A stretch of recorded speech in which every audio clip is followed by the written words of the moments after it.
Pues muy buenos días a todos. Es un gusto para Centro de Formación Social saludarlos y coincidir en este espacio virtual de capacitación para informarnos sobre los cambios normativos 2025 para donatarias autorizadas. Un tema que es de suma importancia poder entenderlo para cumplir en tiempo y forma con las obligaciones que nos compete, y por ello agradezco la atención, apertura y disposición del licenciado Joseph Manuel Espinosa Cedeño, subadministrador de normatividad en impuestos internos del Servicio de Administración Tributaria, para hablarnos sobre el tema y poder aclarar dudas al final de la presentación. Por lo que agradeceremos que durante la presentación puedan estar colocando sus preguntas en el chat, las cuales estaremos dando lectura una vez concluida la presentación. Sin más preámbulos, le doy la bienvenida al licenciado Joseph Manuel Espinosa Cedeño, subadministrador de normatividad en impuestos internos del Servicio de Administración Tributaria. Si me permiten, voy a leer un poco de la semblanza del licenciado. Él es licenciado en Administración Industrial por el Instituto Politécnico Nacional. Cuenta con una trayectoria de 8 años en el Servicio de Administración Tributaria. Su experiencia en el área de donatarias autorizadas ha contribuido a que las organizaciones civiles sin fines de lucro que presenten trámites relacionados con la autorización para recibir donativos deducibles lo realicen conforme a la normatividad tributaria, cumplan cada una de sus regulaciones y procedimientos. Sus conocimientos en materia fiscal, así como sus habilidades y aptitudes en el diseño y perfeccionamiento de los procesos de autorización, ha contribuido a mejorar la atención de los contribuyentes, específicamente la dirigida a la sociedad civil. Sin más preámbulo, agradezco la presencia del licenciado Espinosa y le cedo la palabra. ¿Qué tal? Muy buenos días a todos. Un gusto estar aquí con ustedes. Bien, pues vamos a iniciar. Estamos hablando en este momento de donatarias autorizadas. En este primer punto vamos a hablar de aspectos generales. Como sabemos, en México, el encargado de brindar asistencia social, servicios educativos, culturales, ambientales, de acceso a la tecnología, así como otro tipo de servicios que necesita la sociedad, le corresponde al Estado. Esto con la finalidad de que, bueno, la familia y cada uno de sus miembros pueda desarrollarse, tener una buena formación, una buena subsistencia en cada uno de sus individuos. No obstante, justo aquí es donde entran ustedes, las sociedades civiles juegan un papel importante como coadyuvante. Aquí es importante resaltar como coadyuvante, porque en dichas labores hacen extensivos todos los beneficios sociales en materias antes señaladas. ¿Qué son las donatarias autorizadas? Un segundito.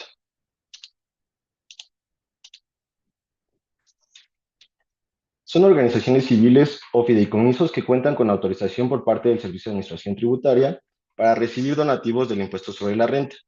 La autorización constituye un requisito indispensable para poder tributar en el título tercero de la Ley del Impuesto sobre la Renta y, por lo tanto, considerarse como un no contribuyente de dicho impuesto.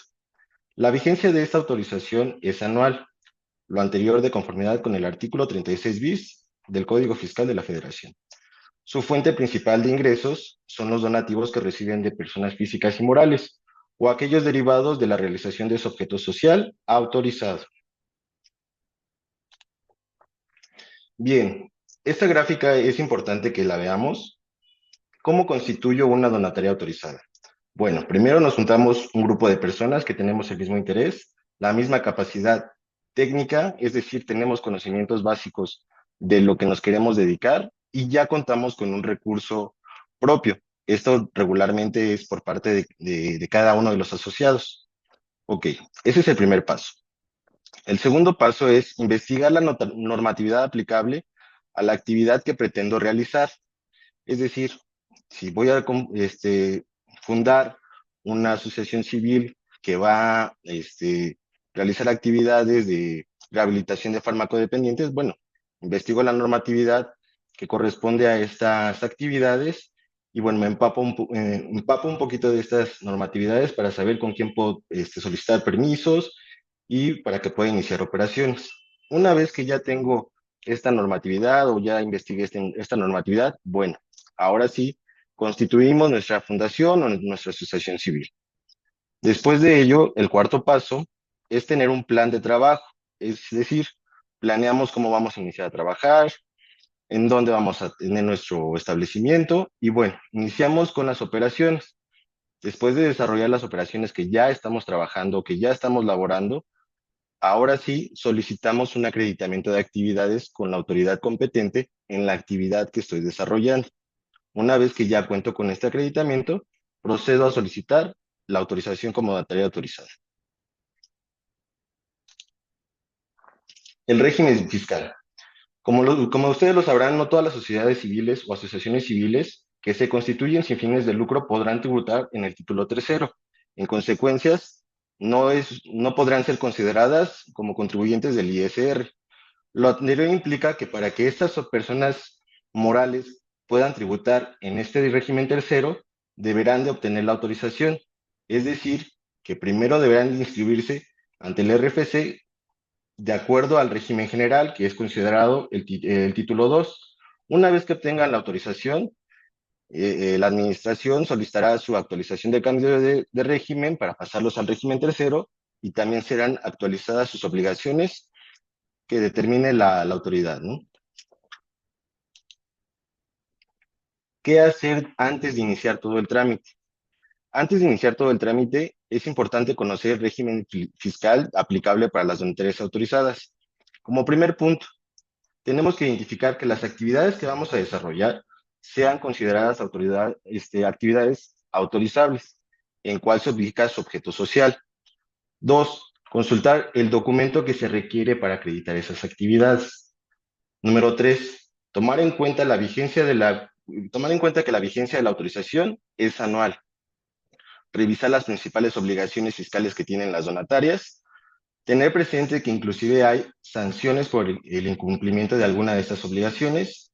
Y tres, algo que también es muy, muy importante, conocer las implicaciones patrimoniales que se derivan de perder la autorización y no recuperarla dentro de dentro de los 12 meses seguidos a que se notificó ya sea la pérdida de vigencia, la revocación o inclusive si ustedes solicitaron alguna cancelación de la autorización. Requisitos del trámite. Una vez que, bueno, ya seguimos todo el procedimiento que vimos en láminas anteriores, ahora sí, ¿qué documentos necesito?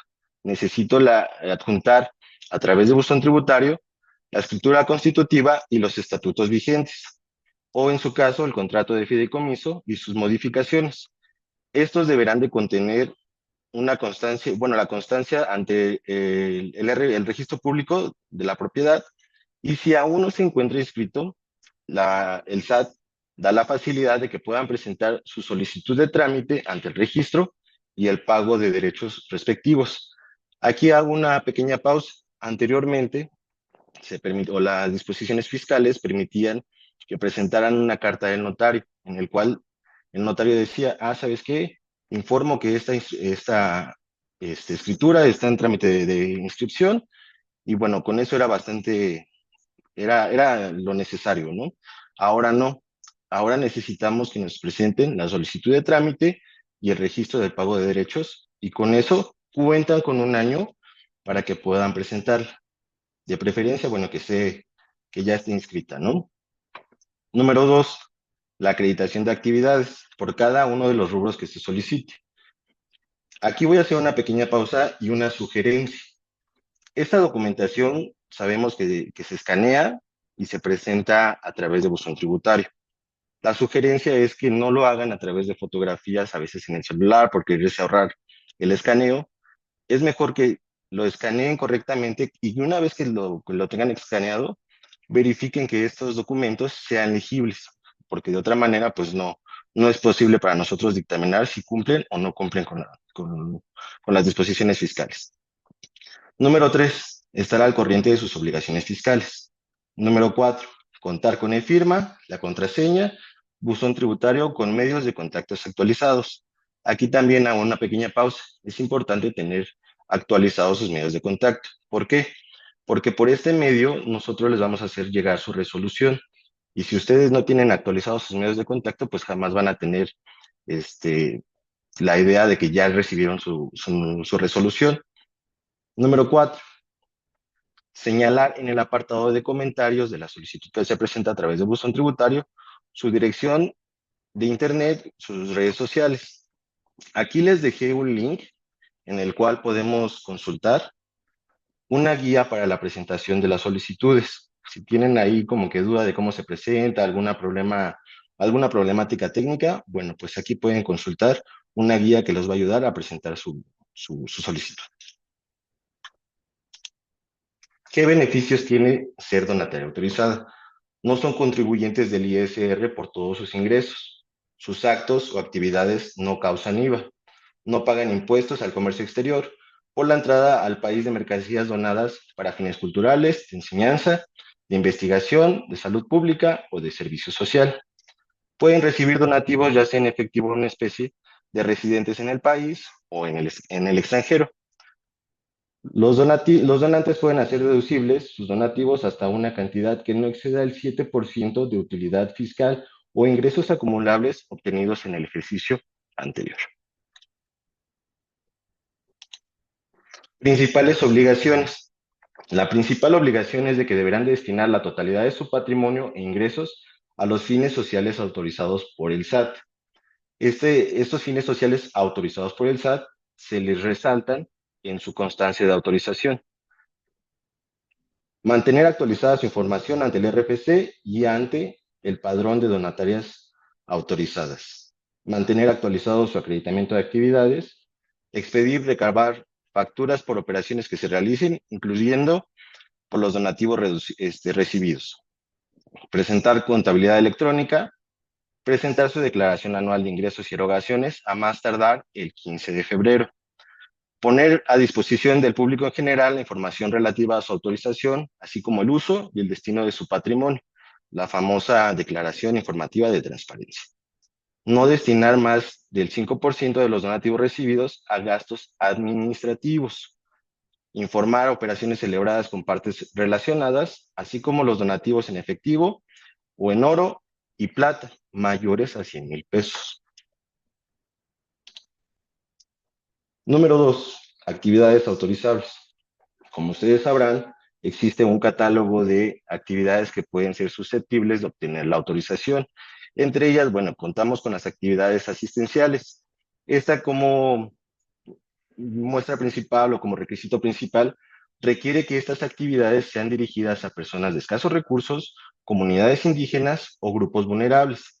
Entre estas actividades está la alimentación, el vestido o vivienda, atención o rehabilitación médica, asistencia jurídica, rehabilitación a alcohólicos o farmacodependientes, ayuda para servicios funerarios, orientación social y capacitación para el trabajo, así como apoyo al desarrollo de comunidades indígenas y afromexicanas.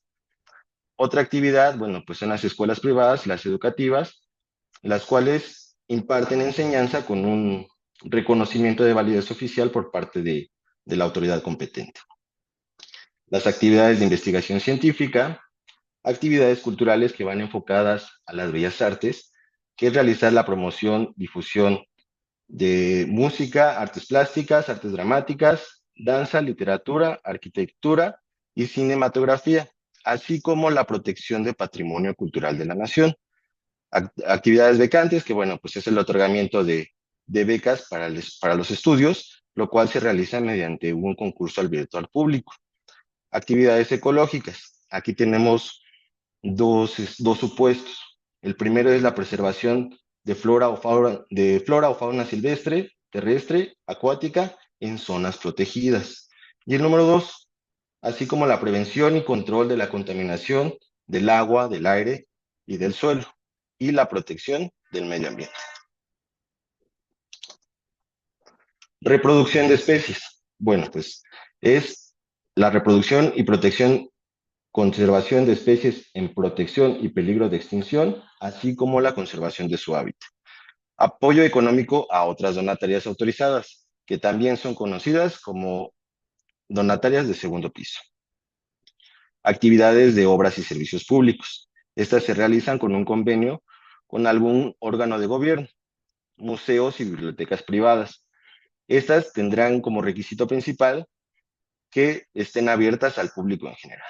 Y finalmente, actividades de desarrollo social, como son promoción de acciones en materia de seguridad ciudadana, promoción y defensa de derechos humanos, actividades cívicas, promoción y fomento educativo, cultural, científico, actividades de protección civil, promoción de la equidad de género, promoción y defensa de los consumidores, así como también apoyo a productores agrícolas.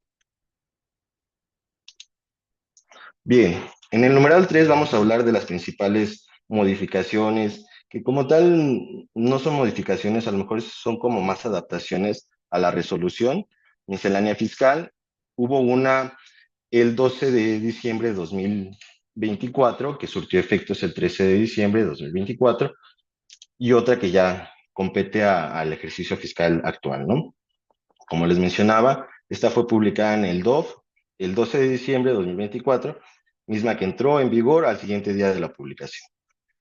Como principales modificaciones, se reforma la regla 310.10.5 en su fracción cuarta. ¿Qué nos habla esta fracción? Nos habla de los acreditamientos. También se modifica las fichas de trámite 15, 16, 17, 18, 19, 21 y 156 del ISR. Además, se publica la segunda modificación al anexo 14. Bien, se reforma como el primer párrafo de la regla 310.5, fracción primera, a efecto de desglosar los requisitos que deben de contemplar el acreditamiento. Entre ellos son que venga la denominación completa de la organización o el fideicomiso de a quien se va a expedir este acreditamiento. 2, que a la autoridad haga constar en ese oficio que la organización por la cual expide o solicita ese acreditamiento realiza las actividades, o bien, si ya es una donataria autorizada, que justo la autoridad señale que la organización que ya está autorizada realiza las actividades, además de que deberán de corresponder al objeto social o fines respectivos.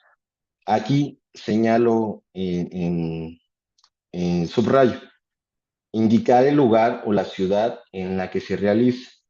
Y como punto 3, muy importante, el fundamento que le da competencia a la autoridad que lo emite, así como deberá de señalar sus medios de contacto, entre ellos el domicilio, el teléfono y el correo institucional. Además de que, bueno, se realizan algunos ajustes en algunos párrafos. Respecto a las fichas de trámite, bueno, en las fichas 15, 16 y 17 y 18 se indica que la autoridad fiscal podrá solicitar información adicional a la dependencia u organismos que acreditó las actividades de la organización civil o del fideicomiso solicitante. Respecto a la tabla que está ubicada y está dentro de la ficha 15 ISR, se hace mención de que a nivel municipal solamente se admitirán documentos emitidos por organismos desconcentrados o descentralizados. Asimismo, para actividades de investigación científica se pide un documento emitido por una autoridad competente que acredite las actividades, esto en sustitución al RIENESIT. Asimismo, en las fichas de trámite 19 y 156 se corrige la guía de usuario, el nombre de la guía de usuario, y respecto a las declaraciones omitidas a ejercicios anteriores a 2020, se indica que se puede presentar en cualquier época del año. Bien, ahora vamos a hablar de las principales modificaciones a la resolución para 2025. Se hace una reestructuración del capítulo relacionado con las personas morales sin fines no lucrativos, dividiéndolo en dos secciones, siendo la primera la relacionada con entidades autorizadas para recibir donativos deducibles. Estas se pueden identificar porque empiezan con la regla 3.10.1 y el siguiente numeral. Respecto a la regla 310.10.1, en esta se divide, se secciona para contemplar lo que antes estaba en la resolución miscelánea 2024, la regla 3.10.2, primer párrafo, 310.5, fracción séptima, y la regla 310.15. Para la regla 310.1.2, en esta se contemplan los efectos de la autorización. Antes estaban contempladas en la regla 310.10.2, fracción 2 y 3. La regla 310.10.3, que antes estaba en la resolución 2024, se mantiene igual, pero ahora se coloca en la regla 310.1.3. Respecto a los avisos del padrón, se sacan de una regla que estaban en la regla 310.10.2, fracción cuarta, y se contemplan ahora solamente en la regla 310.1.4. Asimismo, la regla 310.4 pasa a ser la regla 310.1.5, que nos habla de la vigencia y renovación de la autorización para recibir donativos deducibles. Asimismo, la regla 310.5, la regla 310.5, fracción cuarta, esta es muy importante, la que nos habla del documento que nos sirve para acreditar actividades. Esta sí tuvo modificaciones, es importante que la consultemos. De todos modos, a grandes rasgos, les voy a hablar yo de ella más adelante.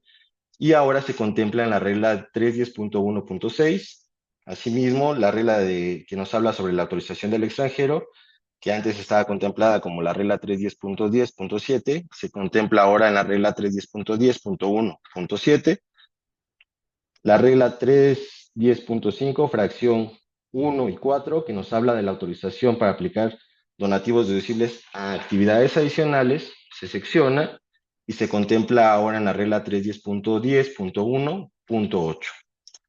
Respecto a la regla 310.1.9, bueno, esta sí es una regla nueva. Esta nos habla sobre documentos para acreditar actividades referentes a investigación científica y el otorgamiento de becas. En la fracción 1 nos habla justo de los documentos que deberá de considerar y deberá de tener las organizaciones que se dediquen a la investigación científica o tecnológica. Y referente a la fracción 2, bueno, los documentos que deberán de presentar las organizaciones para acreditar el otorgamiento de las becas. Seguimos. Respecto a la regla 310.10.21, ahora se contempla en la regla 310.10.1.10, que nos hablan de las donatorias que apoyan a proyectos agrícolas y artesanos.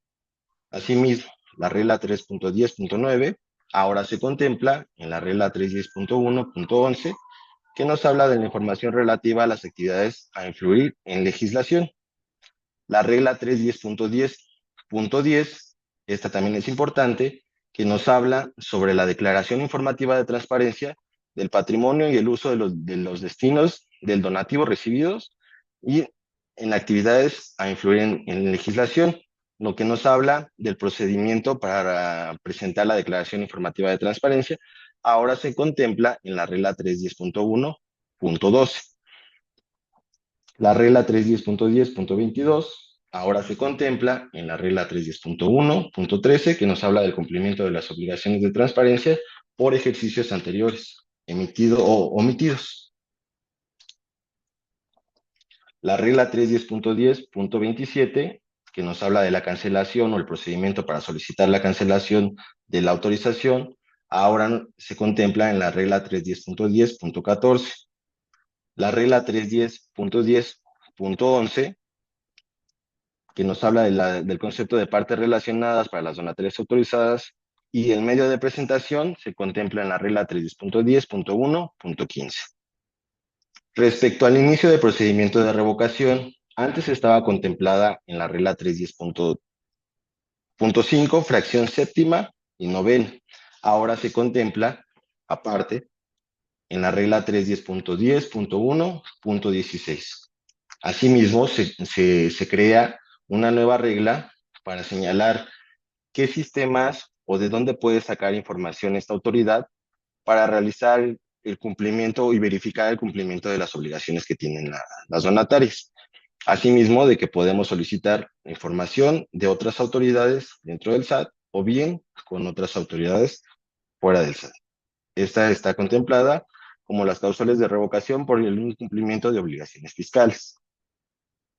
La regla 310.28 ahora se contempla en la regla 310.1.18, que nos habla de la actualización del régimen y obligaciones de las organizaciones fiscales cuya autorización fue cancelada o fue revocada. La regla 310.10.12, que nos habla del procedimiento para solicitar una nueva autorización en caso de pérdida de vigencia por revocación o inclusive por cancelación, ahora se contempla en la regla 310.1.19. La regla 310.10.13, que nos habla sobre las erogaciones que no se consideran remanentes distribuibles para personas autorizadas, ahora se contempla en la regla 310.10.1.20. La regla 310.16, que nos habla sobre inversiones de personas morales autorizadas para recibir donativos, ahora se contempla en la regla 310.1.21.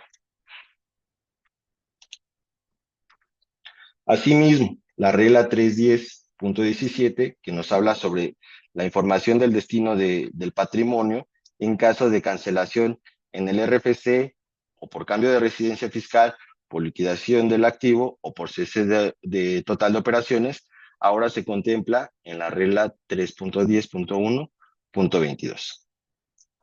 La regla 310.1, la regla 310.18, que nos habla sobre el destino del patrimonio en caso de revocación, no renovación o cancelación de la autorización, ahora se contempla en la regla 310.1.23. La regla 310. La regla 310.19, que nos habla del requisito del CFDI que debe de emitir el receptor del patrimonio cuando ya perdimos la autorización y no recuperamos esa autorización y ya se le otorgó nuestro patrimonio a otra organización, los requisitos que debe de emitir la otra organización están contemplados en esta regla y ahora se contempla en la regla 310.1.24. Asimismo, la regla 310.20, que nos habla de cuotas de recuperación, ahora se contempla en la regla 310.1.25. Y finalmente las reglas 310.14, 310.15, 310.23 y la 11.13.6 se derogan. Aquí hago nada más la distinción de que la 310.15 se deroga, pero el contenido de estas reglas se pasa a la regla 310.1.1.1 y a la regla 310.1.6. El acreditamiento de actividades. ¿Qué es un acreditamiento de actividades? Es un oficio expedido por una autoridad federal o local que, conforme a sus atribuciones y competencias, tenga encomendada la aplicación de disposiciones legales que regulan las materias dentro de las cuales se ubiquen las actividades por las que pueda solicitar la autorización, en el que se indique expresamente esto. Aquí vamos a una pequeña pausa. Como ustedes lo saben, y últimamente como que es el tema más apremiante para las organizaciones, tanto que quieren solicitar la autorización o que ya cuentan con la autorización, esto ya es el acreditamiento vigente que tienen que presentar con nosotros y tienen que tener estos requisitos literal expresamente. La denominación social o la razón social, que bueno, ya lo traíamos. 2, señalar que a la autoridad le consta que realiza las actividades por las cuales solicita la autorización, especificando en qué consiste y en dónde la realiza. Más adelante les voy a dar unas sugerencias. Las actividades que se hagan constar deberán de corresponder con el objeto social o los fines respectivos, evitando hacer la transcripción del objeto social o inclusive a veces transcriben lo que dice el artículo fiscal, el 79, por ejemplo, fracción sexta, que nos habla de actividades asistenciales. Hay que evitar que la autoridad nos transcriba. Y 2, no, punto 4, la autoridad deberá de señalar la fundamentación de su competencia y sus medios de contacto. La vigencia de la autorización, de la vigencia del acreditamiento, disculpe. La vigencia del acreditamiento será de máximo para esta autoridad de 3 años, salvo que la autoridad que emite ese oficio señale una vigencia menor. En los convenios para acreditar actividades de apoyo económico a otras donatarias autorizadas o bien de obras y servicios, se considerará vigente la vigencia estipulada en dichos convenios. Respecto a los convenios de obras y servicios públicos, suscritos con entidades gubernamentales, no podrán ser de vigencia indefinida. Tratándose de reconocimientos de validez de estudio, el acreditamiento para actividades educativas se considerarán vigentes siempre y cuando permanezcan con ese estatus ante las autoridades educativas competentes. Ya no se admiten documentos emitidos por funcionarios de los ayuntamientos, entre ellos documentos emitidos por el presidente municipal, por síndicos, regidores, entre otros. Elementos del acreditamiento. En este caso yo lo llamaría más sugerencias que deberán de solicitarle a la autoridad que emita ese acreditamiento, que deben de considerar para emitir y saber que ese acreditamiento es correcto. Uno, identificar si la autoridad es competente. ¿Qué podemos hacer? Bueno, verificar qué hace esa autoridad, qué programas desarrolla y se sugiere consultar la página de internet de esta autoridad a través de sus páginas de internet. Dos, señalar en este acreditamiento su fundamentación legal que rige sus atribuciones. Normalmente está establecida por leyes, reglamentos o inclusive manuales de organización. Es importante señalar que la autoridad que emita este acreditamiento no podrá sustentar la emisión de ese acreditamiento con fundamentos fiscales.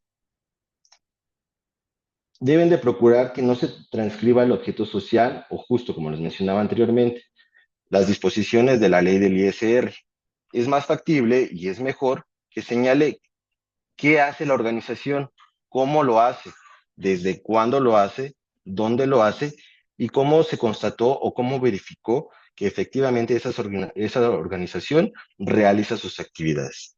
Asimismo, este acreditamiento deberá de señalar sus medios de contacto. Como ya lo mencioné, su domicilio, su teléfono y su correo institucional. También tenemos acreditamientos que son específicos para algunas actividades que solamente lo emite alguna autoridad en especial. En este caso, para actividades culturales, tenemos la recuperación del patrimonio artístico o cultural de la nación. Este acreditamiento solamente lo emite el INVAL o el INAL. Esta actividad está contemplada en la fracción 79, en el artículo 79, fracción 12ª, inciso C. Las escuelas privadas, bueno, también es un documento específico, es el reconocimiento de autorización de validez de estudios por cada nivel que desarrolle esa organización. El convenio de apoyo económico a otras donatarias autorizadas, si bien se atiende que la vigencia va a ser de acuerdo a lo que estipulen estas donatarias, es importante señalar que cuando se estipula un donativo único, la vigencia concluye al concretarse el donativo. Es decir, si señalan que un convenio de apoyo económico tendrá una vigencia de 1 año, pero señalan que ya otorgaron ese donativo, al momento que se otorga ese donativo, se concluye la vigencia de este convenio. Para reproducción de especies, es un documento, una autorización emitida por la Semarnat, y en este documento será importante que verifiquen que la autoridad señale qué especie van a proteger o qué especie se va a reproducir. Respecto a actividades de investigación o preservación ecológica en áreas protegidas, este documento debe ser emitido por la Semarnat o por el CONAMP, en el que acredite el área natural protegida conforme a la normatividad aplicable. Es importante señalar que esta área deberá coincidir con las áreas establecidas en el anexo 13 de la Resolución Miscelánea Fiscal. Para el otorgamiento de becas, si bien pueden presentar o deben de presentar el reglamento de becas en donde se contemplen los requisitos que indica el artículo 83, también deberán de presentar la documentación que acredite las convocatorias que se encontraron efectivamente abiertas al público en general y, bueno, cómo se desarrolló la solicitud de esa solicitud de la beca. Para actividades de investigación científica deberá ser una constancia emitida por cualquier autoridad competente en esa materia, que acredite que la organización realiza actividades de investigación científica o tecnológica. Adicionalmente, se deberá acreditar el registro ante el Sistema Nacional de Información. Respecto a las actividades de museos y bibliotecas privadas, deberá de ser una constancia emitida por una autoridad competente en el cual señale que esa biblioteca o que ese museo se encuentra abierto al público en general. Y finalmente, respecto a el acreditamiento de obras o servicios, como lo señalaba, es un convenio celebrado con un órgano de gobierno donde se establezca la obra o servicio público que realizará la donataria. Aquí puntos a considerar. La obra o servicio público se deberá de encontrar expresamente regulada por un ordenamiento legal. Y dos, los beneficiarios directos de esa obra o de ese servicio público que realice la donataria deberá ser dirigida al público en general o a la población que se va a beneficiar, no a una entidad gubernamental.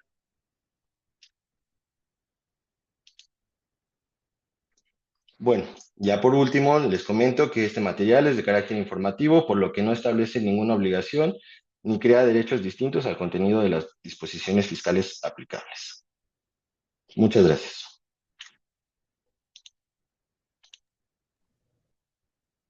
Muchísimas gracias por la presentación, licenciado Espinosa. Tuvimos aquí nada más un problema con lo que viene siendo el chat. Nos estaban diciendo que estaba deshabilitado, pero ya están llegando a... Aquí tenemos una pregunta de Selene. Si le parece, podemos dar lectura. Adelante. ¿Con cuánto tiempo de antelación se tiene que hacer la renovación de la carta de acreditación? Pues es la regla 16 ISR. Menciona que es una vez que finalice, pero en la práctica los tiempos son de esa manera. La sugerencia aquí es, si ya sabemos que nuestro acreditamiento está próximo a vencer, lo realizo tomando en consideración que esta autoridad tiene 3 meses para atender una promoción, realizarlo 3 meses antes. Es decir, si mi acreditamiento vence en diciembre, podíamos empezar a presentar ese documento a través de buzón tributario a principios finales de octubre. Esa es la sugerencia. Tiene que ser antes de que venza el acreditamiento, la vigencia del acreditamiento. Ok, perfecto. Otra pregunta. ¿La Junta de Asistencia Privada puede emitir la carta de acreditación? Sí, sí puede. Sin embargo, hay juntas de asistencia privada que se limitan a transcribir justo lo que les mencionaba hace rato. O sea, si bien tiene facultades para emitir acreditación de actividades asistenciales, se limita a transcribir todo el objeto social o nos transcriben inclusive las disposiciones fiscales. Aquí lo importante es que señalen cómo lo realizan, dónde lo realizan y qué documentación o qué procedimiento llevó a cabo esa Junta de Asistencia Privada para verificar que efectivamente la organización solicitante realiza las actividades. Ok, perfecto.